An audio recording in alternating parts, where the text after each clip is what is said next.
We're going to free the hair, y'all. Those gathered, those watching, as the Pennsylvania Human Relations Commission, we are not standing for injustice. We're no longer accepting hate. We're no longer accepting race-based hair discrimination and injustice in all of its forms. On March 29, 2026, Pennsylvania hosted their Crown Act celebration as they are the 28th state to pass the law.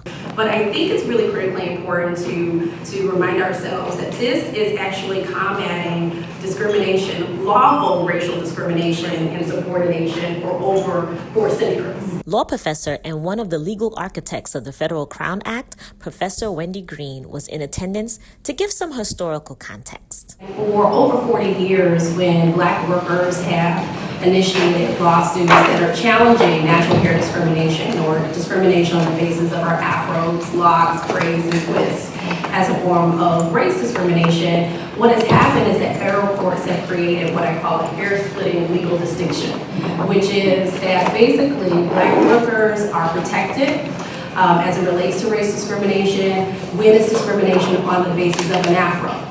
However, when you lock, braid, or twist that afro, then it is not considered unlawful race discrimination. And so this legislation is really important because it helps to cure that gap in civil rights protections and actually makes very clear that natural hair discrimination that African descendants and other people of color experience is a form of racial discrimination. During lunch, legislators, advocates, and community organizations shared what this victory means. We are doing this for you. We passed this law for the young people in this room, your peers, your family members, in your community. We did this for you. And did we do it? Yes! Yes! You did that. I mean,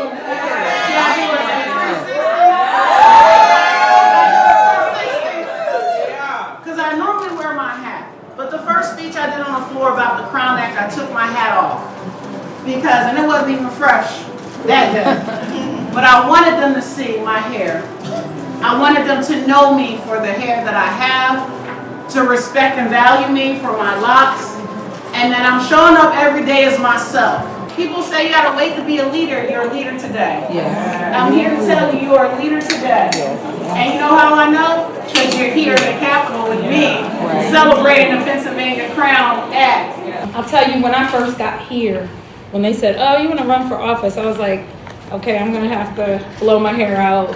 I'm going to have to do it because, I just wanted to make sure, and I'm just being honest, I wanted to make sure that everywhere I went, people were like, oh, okay, she's acceptable. This is real, okay, real transparent.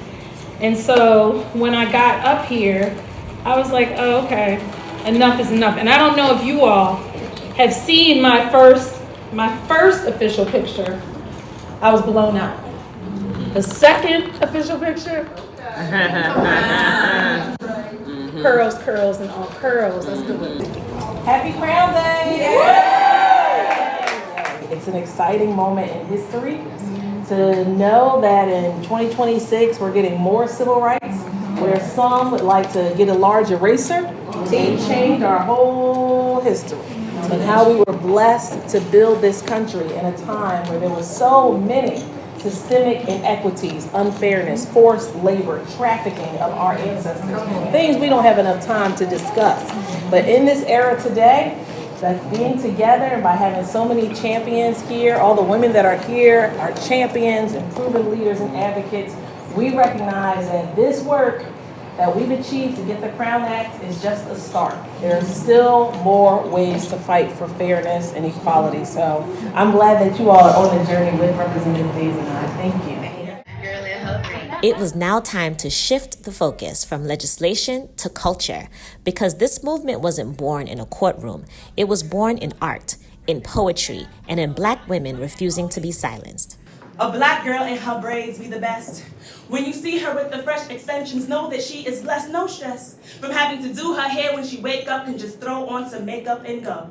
Or no, bare face and braids is a look too, honey. Have her feeling so free. free, even though that style probably set her back some money, but it's a sound investment. Cause a black girl in braids goes best with everything. Door knockers and red lips, everything. Sundress with full hips, everything. Slaying the red carpet, everything. But sometimes they give us grief. Say we can't rock braids and write a legal brief. Maybe we can be the executive assistant, but with braids we can never be chief. Because for some reason they feel braids can't be corporate. Rather see me forfeit my time to twist my hair every night or straighten my coils for Karen because the kinkiness in my cubicle to her just don't sit right. If I adjust my crown to look more white, that will relax her. That's why we must pass the Crown Act everywhere because we can reign with cornrows or a relaxer. Hi, I'm Jaylene Clark Owens. This is my children's picture book based off of my viral poem of the same name, A Black Girl in Her Braids. And a lot of my work as an actress, spoken word poet, and author is about uplifting. I use my spoken word poetry to captivate, motivate, and educate. It's a style that never fades. Ain't nothing in this world like a black girl in her braids. Thank you so much. It was finally time to witness the official signing of the Crown Act into law by Pennsylvania Governor Josh Shapiro. Thank you.